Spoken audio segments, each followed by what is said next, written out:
டிஸ்ட்ரிக்டில் சோழசராமணியில் நம்ம கம்பெனி இருக்குது.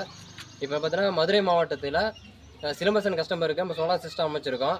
அதை பற்றி பார்க்கலாம். மொத்தம் 6 பேனல் அமைச்சிருக்கோம். ஒரு பேனல் பார்த்தீங்கன்னா 590 வாட்ஸு, மொத்தம் 6 பேனலுங்க. வாங்க டிரைவ் பார்க்கலாம்.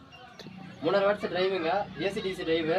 இப்போ நமக்கு பார்த்தீங்கன்னா டிசியில் ஓடிட்டு இருக்கு. நமக்கு ஃபியூச்சரில் ஒரு கரண்ட் வாங்கணும்னு சொல்லி ஏசியில் ஃபிட் பண்ணியிருக்கோம். இப்போ டிசியில் ஓடிட்டு இருக்கு. நம்ம வாட்ஸ் பார்த்தீங்கன்னா 251 ஓடிட்டு இருக்கு. வாங்க போரை பார்க்கலாம். 520 அடி போருங்க. இப்போ பார்த்தீங்கன்னா நம்ம 400 அடி மோட்டர் இறக்கியிருக்கோம். 1.5 இன்ச் அவுட்லெட் எடுத்துகிட்டு இருக்கோம். 3000 வாட்ஸ் மோட்டருங்க. வாங்க தண்ணியை பார்க்கலாம். நான் டெலிவரி 1.5 இன்ச் டெலிவரிண்ணா. பார்த்தீங்கன்னா மணி 9 ஆச்சு, ஆனால் வெயில் வரல. ஃபுல்லாக மோடம் தான். இப்போ காலைல மழை தூவல், ஆனாலும் தண்ணி ஓடுது.